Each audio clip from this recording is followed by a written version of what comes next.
Welcome to episode 2 of DCG Grounds, hosted by me, Hoy Wolf. The topic I wanted to discuss today is the stats in Soulforge. The game is very combat oriented, so having the correct type of stat makes a huge difference, obviously. So one of the things I talked about in the forums was I called it, or it's a term in other card games known as the vanilla test. So what's the vanilla test? That is the test of a creature's stats without looking at what its abilities are. With this, you can gauge how powerful or weak a creature is in combat. Then you can, after you decide what its stats are, you can now determine if the ability is worth the stats of the creature. So one of the best examples is like the Technomancer. He starts off really small as 2/2, but then he has a great long-term benefit. So he would actually fail the vanilla test, but then after you take his ability into consideration, he is a card worth playing, of course. On the other end of the spectrum, you have something like the Deep Branch Prowler, who level 1 stats is amazing. It's way above the average. It even has breakthrough. So the thing that makes Soulforge slightly different from those games is that you have different levels of cards, so we have to take that into consideration as well. A card might be strong rank 1, but it could be weak at rank 3 and vice versa. So one of the things I would I guess put up against the vanilla test is that rank 1 would be 4/4, rank 2 would be 8/8, and as far as the demo goes, rank 3 is 15/15, which I think once we get more cards, the average might drop down to 12. But for now, for the demo purposes, rank 3 is 15/15 is the average. Let's play a couple of games and maybe I can show how at least the stats can dictate how you play the game. Like how you match up certain creatures against other creatures. Here's an interesting start. So the computer played Lightning Worm, and Lightning Worm is obviously a 4/2. So according to the vanilla test, he actually fails because of the 2 defense that he has. He's really a weak creature, like through and through all the levels, but it's his swiftness that makes up for his lack of stats. So the Flesh Fiend, I would say, would be one of the most average creatures in terms of stats, because he hits all the marks. He's 15/15 level 3, 8/8 level 2, and 4/4 level 1. So in cases like this, like if the opponent played a Lightning Orb, you probably want to play a larger stat creature which won't die and can have more long-term benefits. I could just play the Flesh Fiend against the Worm, but then in return on level 2 I'll get an average stat creature. So something in this situation, it would be better to play the Shaper. Now the Shaper has amazing stats level 1. It has subpar stats level 2 and subpar stats level 3, slightly below what we want to be, but because of their ability, it's a very playable card.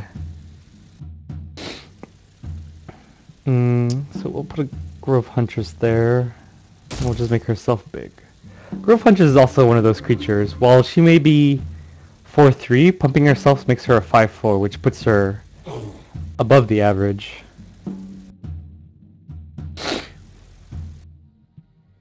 Now there are cards like Zombie Infantry, which has amazing stats, but obviously his trade-off is that he's just a vanilla creature. One thing about the Cavern Hydra is that he has amazing stats level 1, because if 4/4 is the average, he's 4/7 already. While 8/8 is the average and he's a 7/10, it's actually pretty good. A single +1/+1 will allow him to kill, on average, an 8/8 creature. But unfortunately his level 3 is really under the mark. Other than an Enrage, well, not even an Enrage, right? Like a level 2 Enrage would get him to 15 damage, so it would allow him to kill things that are on average 15/15. The bad thing about the Cavern Hydra at level 3 is that he has 15 life, which according to the vanilla test, he's just going to die to a 15-15 on average. So Air Spirit.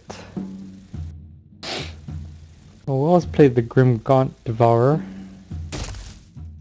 And in a case like this, you could drop the Flesh Fiend in front of the Air Spirit, or you can drop the Cavern Hydra, who won't end up dying to the Air Spirit.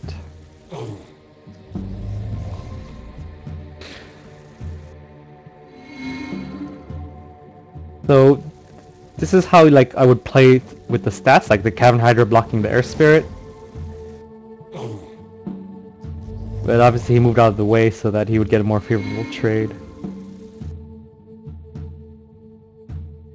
So in this case, things like the Magma Hound being a 5-3, he's technically okay since it's relatively close to 4-4. It's a different stat distribution. So what do we want to do here? I could play another Hydra to block the Magma Hound so that it won't trade, but at this point in time I don't want to have more than one Cavern Hydra because he doesn't scale very well. So let's play the Echo Wisp here. Block this Forge Plate. And we'll put the Zombie Infantry.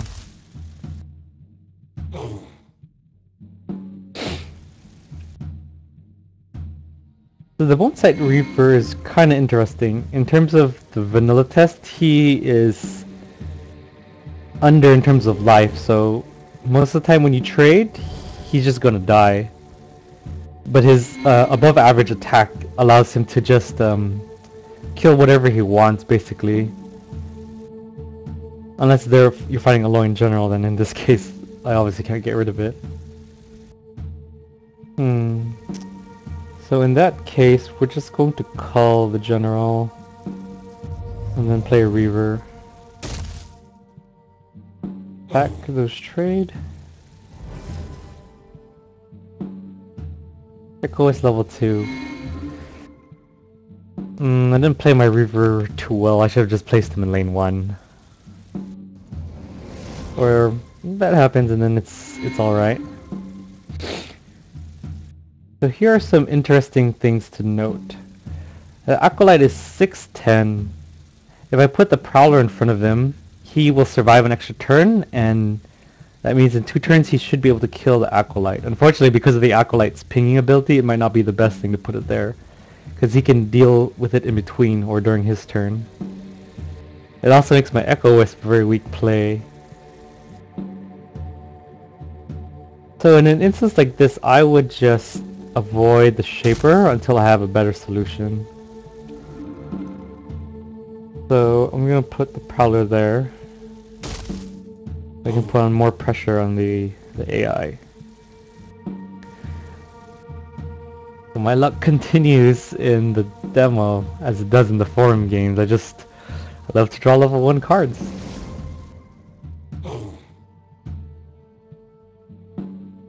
Well, I'm assuming he Lightning Spark level 1 and then Acolyte the other, or else he wouldn't been able to get rid of both. Well, things aren't looking good.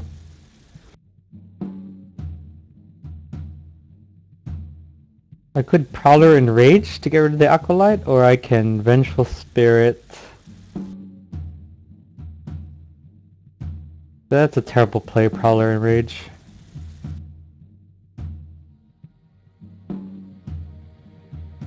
But that's what I'm gonna do to get rid of this Acolyte before he starts to become a menace.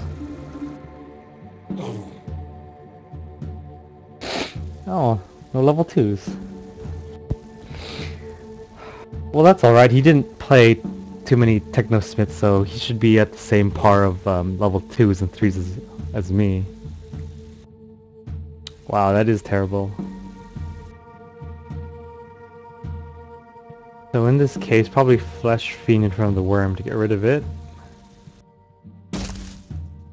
And then I need to start cutting down that Magma Hound, so let's put the Hunters there and we'll pump the Prowler. Here we go, some level 2s. Just in time too, because next round is, or next turn is going to be level 3 already. Ooh, take 13. This is a case where I would love to play Grimgaunt in a separate lane, but I really need to stop the opponent from pounding. I could probably Grimgaunt in front of this Forge Plate, because he's gonna get +4 when my Hydra trades with the Hound. But that's only 11. It's not gonna be enough.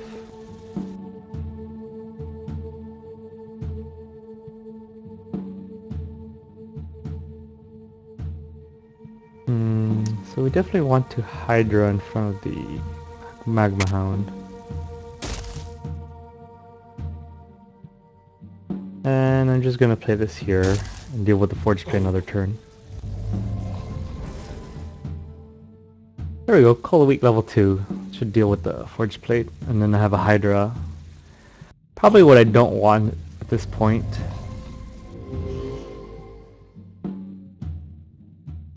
So let's call that. Makes my Grimgaunt bigger. I'll put that there.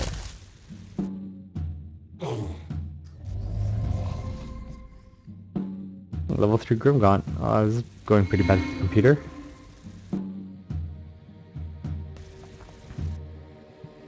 Ooh. Not good.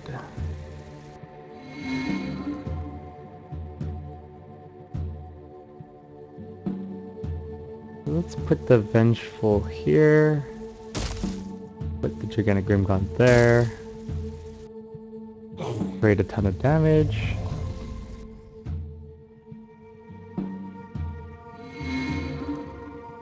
Things are going pretty well, but it's really Grimgaunt that's winning me the game. Yeah, it's one of those weird things the computer does. He doesn't like to deal with huge Grimgaunts. So,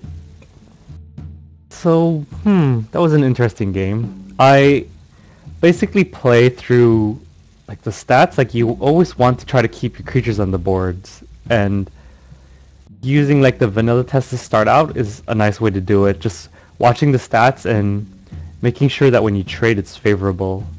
You always have to think about when you level up your cards, the power level that they become in the next few turns. One of the cards that I really enjoyed when the set first came out was the Flesh Fiend, until I realized how subpar he was in terms of the stats. One interesting thing to note is, like, if you're playing Flesh Fiend, a good counter with this demo deck is to have Forge Plates, because the Forge Plate at every level kills the Flesh Fiend. At level 1, it has 1 armor, so it doesn't die. It'll be a 4-1 at the end. At level 2, the Flesh Fiend doesn't even have enough strength to even, kill the Forge Plate. The Forge Plate will basically take 5 damage, and then it'll make the Flesh Fiend a rank 1, and then it can kill the rank 1. Same with the level 3, when your Forge Plate is level 3, he can kill all ranks of the Flesh Fiend. So that's something, to take note. Like, the Forge Plate is average at level 1, but at level 2, he's slightly above average because he's 9/9, and he has the armor, which acts as like extra health. And then when you get to level 3, it's as if he has like 5 extra health every turn, which makes him even better. Anyways, let's get started. So, we have Air Spirit, Sparkbot, and Volcanic Giant. They're probably the best first play cards that you can do. The Air Spirit is really great because you can simply move him around. Oh look, I should turn that off. Anyways, I normally like playing the Giant because he retains his size advantage through the levels, and the ping he does at the start of turn is really good. So going back to the vanilla test, the Volcanic Giant is 5/5 at level 1, 10/10 at level 2, and then 15/15 at level 3. So that makes him above average already for the first 2 levels, and then it makes him average, at the last level. So this is kind of no-brainer. We're just gonna Magma Hound the Devar to death. One interesting thing to note about the Magma Hound is that because he does 2 damage at rank 1, it's almost as if he's like a 7-3. He's really good at getting rid of like the Prowler or the Hydra. And I think overall he's one of the best cards in the Alloying Temp deck. So this is my favorite type of play, Techno-Smithing into the Dragon. So in this case, we'll play the Techno-Smith, get my free dragon, and let's do the Forge Plate, because the Forge Plate has, you know, slightly better stats in terms of rank 2 versus the Air Spirit. So there are interesting things like the dragon and the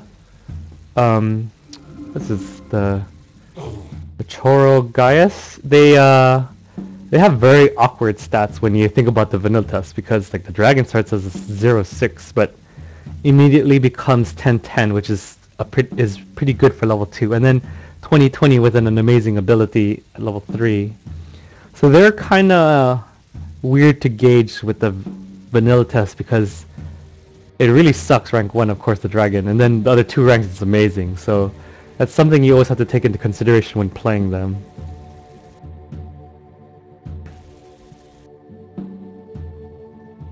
So probably the best play is the Spark Bot in front of the Savant so that it doesn't die. And because the Echoist has such high attack, it really doesn't matter what I play. In this case, let's play the Air Spirit. Assuming the computer has no pumps, I should be able to survive with the Spark Bot.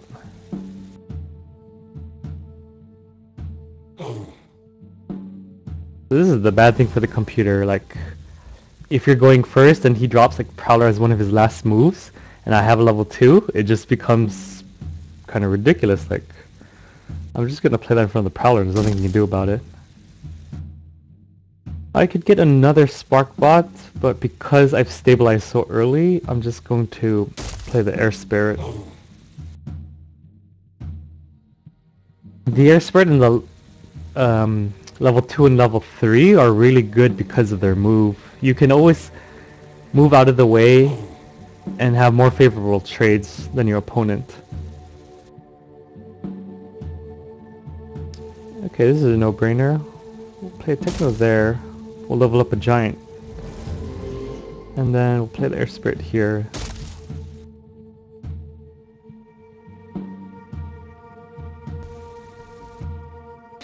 So if the computer puts something in front of the Air Spirit that I feel I'm not going to get a good trade out of, I can always move it around. Unfortunately, in this case, all 3 creatures can kill the Air Spirit, so I might as well leave him in this lane so he can deal with the zombie infantry. I'm going to play a dragon here, and then I'm just going to play a Forge Plate Sentry here.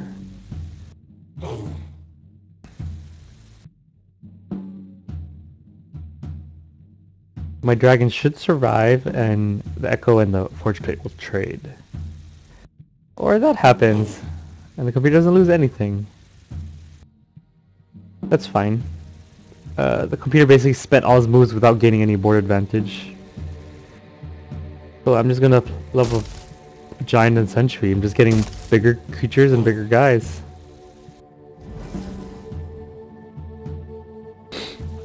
Not the hand I want to see, but it's okay. Air Spirit and Magma Hound.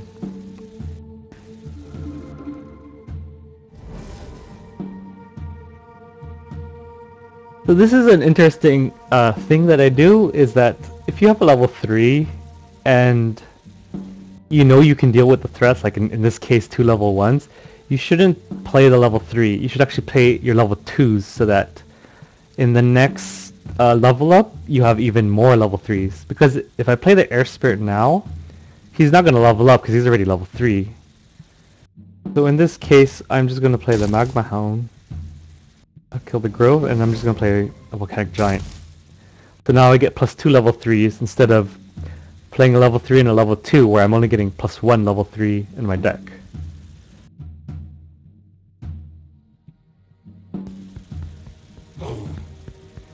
Okay. So this is really bad for the computer because I get my level 3 dragon, kills that flesh fiend. And then I'll put the air spirit in the middle. What's great about the air spirit at level 2 already is that since he has 2 move, I can move him to the both lane 1 and lane 5 very easy. Okay, I'm assuming that was a cull level 3.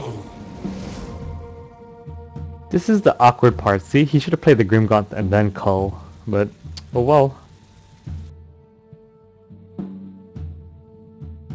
Play the Magma Hound here.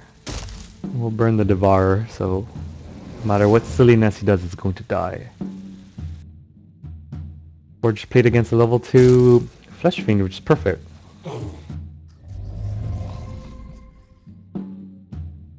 The Flesh Fiend can now only do basically 1 damage to my Forge Plate Sentry, and it's going to die, and I'm going to keep my Sentry out there. Or you can do that, buffing it.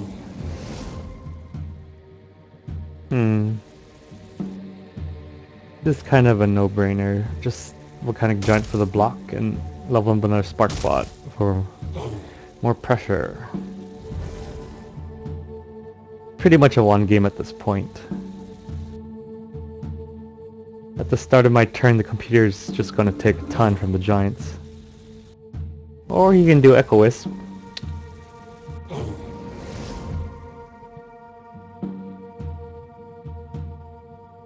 Okay, so this is interesting.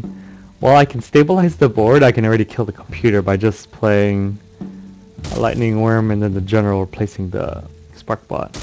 And that's more than enough to kill him. So let's do one more. So that's a total of 3 games for this episode. So this is generally the playstyle I like to do, where I would just like to play larger creatures than the opponent. I really don't like Lightning Worm turn 1. I think that's a really terrible move. I can level up my Cull, but since he's given me basically the board, I'm just gonna start swarming him out.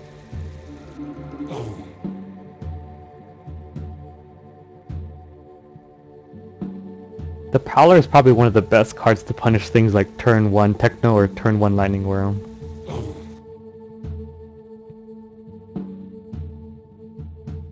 So let's just call the Acolyte and then play a Reaver.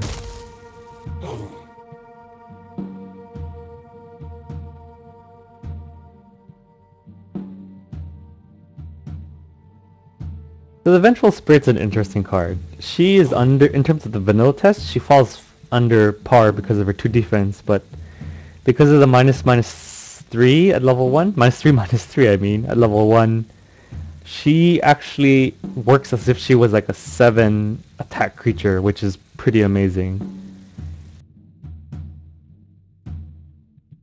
What do I want to do here? A 2/2 Alolan General is pretty bad. So we'll just play the Shaper there. And let's play the Zombie Infantry there to get rid of the Forged Plate. Oh, here we go, Grimgaunt. According to the vanilla test, the Chorogaius is actually not favorable to play at level 1 or even 2. Unless you're really far ahead that you can play a really poorly statted creature, you probably shouldn't do it.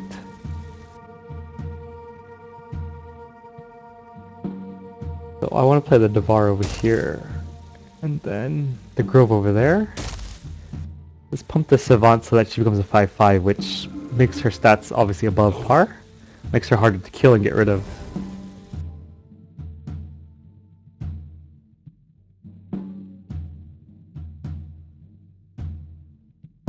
Lightning Sparks. That's okay. Well, I guess it's Grove Huntress, Pump Reaver, Grove Huntress, Pump Reaver.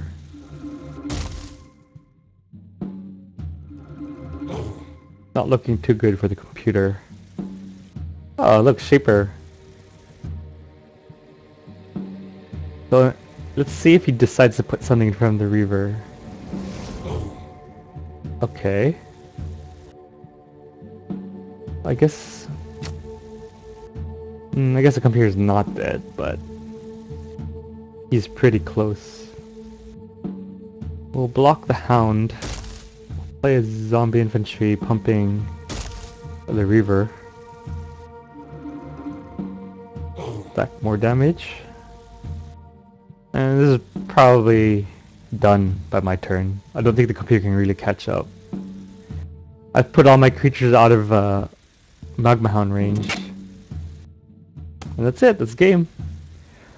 So that's me just playing through the stats. Like, if you level up the better stat creatures, or you place larger stat creatures in front of the smaller ones, you can just gain a ton of border advantage, and you can just basically steamroll the AI or even other players. It's just a very simple basic concept that if you apply, it should carry you through a lot of games. So with that, I want to segue into probably what I want to talk about next week, which is basically roles. Like, every card has a specific role, and based on what you want the card to do, it can change the value of the card in your deck. The demo decks are very weird because, let's say, the Tempaloin deck, you have Technosmith who levels up cards, and you also have the Flame Shaper, which would actually not want your cards to level up.